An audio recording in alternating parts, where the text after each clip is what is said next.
السلام علیکم ورحمۃ اللہ وبرکاتہ۔ میرا مفتی صاحب سے سوال یہ ہے کہ ماں باپ بچپن میں اپنے بچوں کو گود دے دیتے ہیں، مجبوری کی بنا پر ہو تو کیا جائز ہے؟ اور اگر بغیر مجبوری کے ہی اگر کوئی گود دے دیتا ہے تو کیا یہ بھی جائز ہے ایسا کرنا کہ بغیر مجبوری کے اپنے بچوں کو کسی کے گود دے دے؟ اسی طرح وہ بچہ جب گود دے دیا اور ان لوگوں نے اسے پالا پوس کے بڑا کیا، تو اب یہ جو اصلی ماں باپ ہے اس بچے کو لے سکتے ہیں؟ حالانکہ وعدہ نہیں کیا تھا کہ ہم لیں گے، لیکن کیا لے سکتے ہیں؟ اور جب وہ بچہ بڑا ہو گیا اور تو کیا وہ خود اپنے ماں باپ کے پاس واپس آ کے اپنے اصلی ماں باپ کے پاس رہ سکتا ہے؟ اسی طرح جب وہ بچہ کمانے لگا اور کماتے کماتے وہ اپنے ماں باپ کی بھی خدمت کرتا ہے اور ان لوگوں کی بھی خدمت کرتا ہے جن لوگوں نے اسے پالا، تو وہ جن لوگوں نے اسے گود لیا تھا ان لوگوں کو خراب لگتا ہے کہ یہ ایسا کام کیوں کر رہا ہے، اپنے ماں باپ کی خدمت کیوں کر رہا ہے، سارا خدمت ہماری کرنی چاہیے۔ تو ایسا ان کا سوچنا کیا ٹھیک ہے؟ برائے کرم ساری صورتوں سے آگاہ فرما دیں۔ وعلیکم السلام ورحمۃ اللہ تعالی وبرکاتہ۔ دیکھیں، بچے کو گود دینا اور لینا دونوں جائز ہے۔ پھر کوئی چیز دے کر کے واپس لینا یہ اخلاق نبوی کے خلاف ہے۔ اب رہا یہ معاملہ کہ وہ اپنے ماں باپ کی بھی خدمت کرے اور جن کے پاس رہ رہا ہے، جو مربی ہیں، جنہوں نے اس کو پالا ہے، اس کی پرورش کی ہے، ان کی بھی خدمت کرے، تو یہ دونوں صورتیں صحیح ہیں۔ اس لیے کہ گود لینے کی بنیاد پر وہ ان کی حقیقی اولاد نہیں ہو جاتی ہے، بلکہ وہ اپنے اصلی ہی باپ کی جانب منسوب کیا جائے گا، اور کاغذات میں ہر جگہ جب بھی اس کو ولدیت کی ضرورت پڑے گی تو اپنے اصلی باپ کا ہی نام لکھوانا اس کو جائز ہوگا، اور اپنے آپ کو اپنے باپ کے علاوہ منسوب کرنا یہ ناجائز اور سخت حرام ہے۔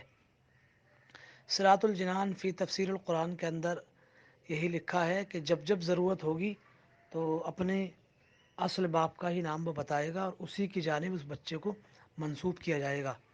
یہاں تک کہ جس نے اس کو گود لیا ہے اس کو باپ کہنا جائز نہیں ہے، اور نہ ہی اس لڑکے سے اس کو باپ کہلوانا خود کو اپنے لیے جائز ہوگا، بلکہ وہ اپنے اصل باپ کی ہی جانب منسوب کیا جائے گا۔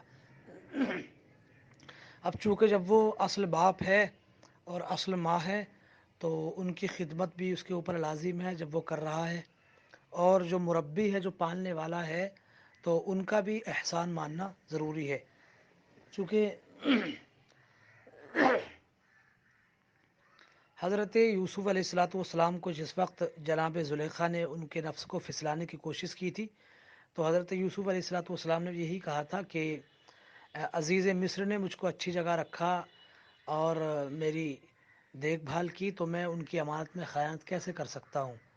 اور اسی آیت کریمہ کی تفسیر میں لکھا ہے کہ مربی کا احسان ماننا اس کے اوپر لازمی اور ضروری ہے، تو لہٰذا اس بچے کو جن لوگوں نے پالا ہے ان کی بھی وہ خدمت کرے، اور اپنے ماں باپ کی خدمت تو اس کے اوپر بدرجہ اولا لازم ہے۔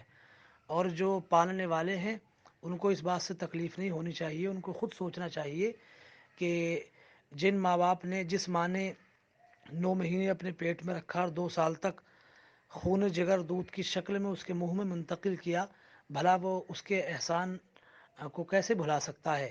اور جس باپ نے اتنی مشقتوں سے یہاں تک اس کو پہنچایا، جو اصلی باپ ہے، تو پھر اس کے احسان کو کیسے بھول سکتا ہے؟ یہاں تک کہ اگر اولاد ماں باپ کے لیے فرش رہ بن جائے پھر بھی وہ اس کا حق ادا نہیں کر سکتی ہے، کیونکہ یہ جو گود لیا گیا ہے اور یہ جو بچہ دنیا کے اندر آیا ہے، اس کے آنے کا سبب اس کے ماں باپ بنے ہیں جو اصل ماں باپ ہیں۔